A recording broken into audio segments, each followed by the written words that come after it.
जय शिवराय मित्रांनो केसीसी अर्थात किसान credit card या केसीसी ची लिमिट ही 6 लाखापर्यंत केली जाणार। गेल्या अनेक दिवसापासून वर्तमानपत्रामधून न्यूज चॅनलच्या माध्यमातून आपण बातमी पाहत आहोत किंवा उसाला दिले जाणार पीक कर्ज हे बँकांच्या माध्यमातून 1.5 लाख रुपयापर्यंत करण्यात आलं।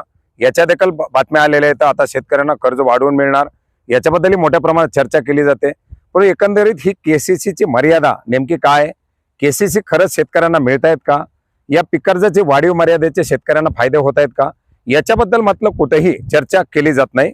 मित्रांनो, एकंदरीत आपण जर पाहिलं तर देशामधील 7.5 करोड पेक्षा जास्त शेतकऱ्यांना केसीसी देण्यात आलेले आहेत। याच्यामध्ये पीएम किसान सन्मान निधी योजनेचे जेवढे लाभार्थी आहेत अशा सर्वच लाभार्थ्यांना एक केसीसी योजनेच्या अंतर्गत किसान क्रेडिट कार्ड देण्याचं शासनाचं उद्दिष्ट आहे। गेल्या 4 ते 5 वर्षापासून या योजनेच्या अंतर्गत शेतकऱ्यांना किसान क्रेडिट कार्ड देण्याचा प्रयत्न केला जातोय। 2025चं बजेट सादर करत असताना केंद्र शासनाच्या माध्यमातून केसीसी ची मर्यादा ही 3 लाखावरून 5 लाखावरती करण्यात आली, परंतु 3 लाखाची मर्यादा 5 लाख करण्यात आली। आता 2026च्या बजेटमध्ये 5 लाखाची मर्यादा 6 लाख करण्यात येणार।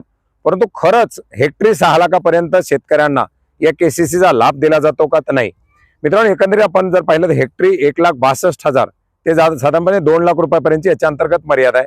ती थोडीशी वाढ करण्यात आली, परंतु मुळात शेतकऱ्यांना केसीसी दिले जात नाही। केसीसी दिले तरी त्याच्यामध्ये अल्पमुदती पीक कर्ज दिली जातात। हेक्टरी 50,000, 60,000, 70,000 जास्तीत जास्त 1.5 लाख रुपयापर्यंत त्या केसीसी अंतर्गत पीक कर्जाची मर्यादा दिली जाते।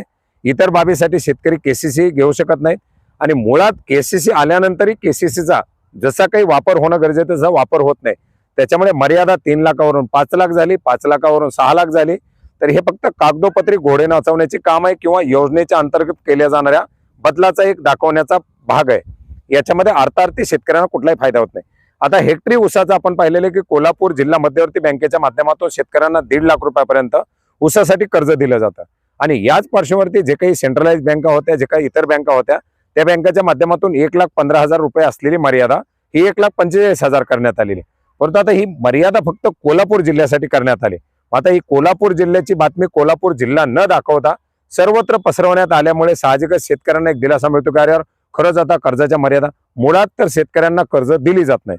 कर्ज घेत असतानाही त्याच्यामध्ये एजंट वगैरे वगैरे बऱ्याच साऱ्या प्रक्रिया पार पाडून जावं लागतं आणि त्याच्यामध्ये मिळणारी कर्ज तोकडी। त्याच्यामुळे केसीसी ची मर्यादा ही 2026च्या बजेटमध्ये 6 नाही 10 जरी लाख केली तरी त्याचा अर्थार्थी शेतकऱ्यांना काही फायदा होत नाही। याच्यामध्ये शेतकऱ्यांना जास्तीत जास्त केसीसी कसे दिले जातील आहे, या केसीसीचा हेक्टरी मर्यादेमध्ये कसा वापर करता येईल, याच्याबद्दल जास्तीत जास्त कसा अवेअरनेस देता येईल याकडे शासनानं कुठेतरी गांभीर्याने घेणं गरजेचं आहे।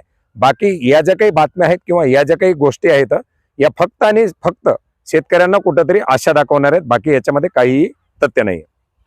धन्यवाद।